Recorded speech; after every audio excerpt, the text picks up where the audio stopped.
Hi friends, ఇదైతే శ్రీశైలం వెళ్ళే route. ఈ రూట్ అయితే కొద్దిగా ఘాట్ సెక్షన్ ఉంటుంది.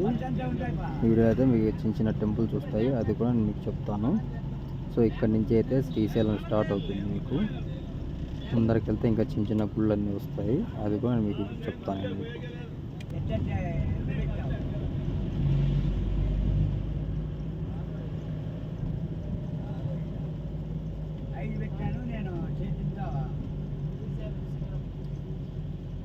ఇక్కడ రైట్ సైడ్ కనిపిస్తుంది కదా, ఆ రూట్ వచ్చేసి పైన నందీశ్వర అనే టెంపుల్ ఉంటుంది.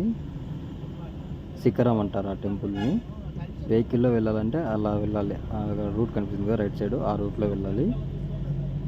లేదా ముందుకు వెళ్తే ఇక్కడ మీకు వెహికల్ పార్క్ చేసుకొని స్టెప్స్ కూడా ఉంటాయి, అది కూడా మీకు చెప్తా ముందు.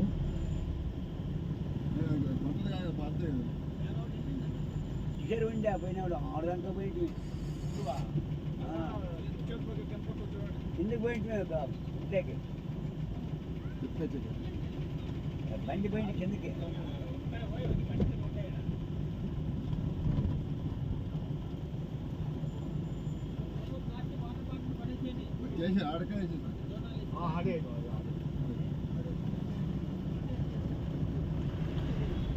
సో మీకైతే ఇప్పుడు లెఫ్ట్ సైడ్ వెహికల్స్ అన్ని పార్క్ చేస్తున్నారు కదా, మీరు చెప్పే కదా శిఖరం అనే నంది టెంపుల్ దగ్గరికి వెళ్ళాలంటే అక్కడ వెహికల్స్ పెట్టేసి ఇలా నడుచుకోకుండా వెళ్ళచ్చు. పెద్దవాళ్ళు అయితే నడచలేరు, మెటికల్ ఎక్కలేరు, అందుకే అటు సైడ్ రూట్ ఉంది.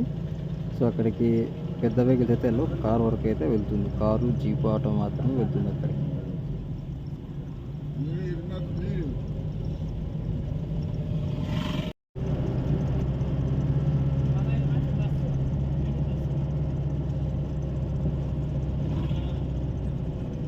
ఇక్కడ ముందర వచ్చేసి పార్కింగ్ ఉంది కదా, ఇక్కడ వచ్చేసి రైట్ సైడ్ పాలధార, పంచదార అనేసి చిన్న వాటర్ ఫాల్స్ ఉంటాయి. చాలా స్టెప్స్ దిగి కిందికి వెళ్ళాలి.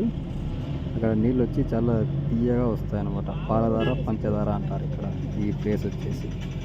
ఇంకా ముందుకు వెళ్తే నెక్స్ట్ సాక్షి గణపతి వస్తుంది, దాని తర్వాత శ్రీశైలం.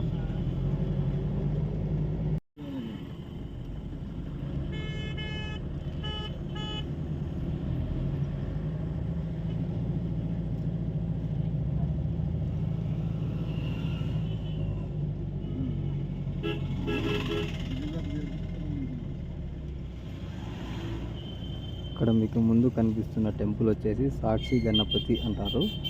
సో శ్రీశైలంకి ఎవరు వచ్చా కానీ కంపల్సరీగా ఇక్కడ దర్శనం చేసుకునే వెళ్తారు. ఇక్కడ దర్శనం చేసుకున్న తర్వాతే శ్రీశైలం మెయిన్ టెంపుల్కే వెళ్తారు అందరూ.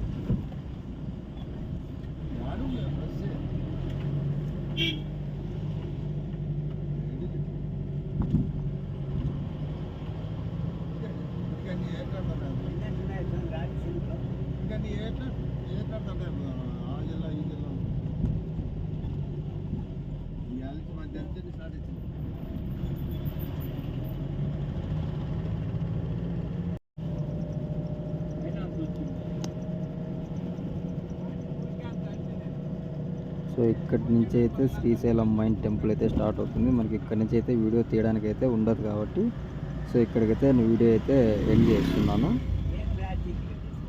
సో మన వీడియో మీకు నచ్చినట్లయితే లైక్ అండ్ షేర్, సబ్స్క్రైబ్ చేసుకోండి ఫ్రెండ్స్.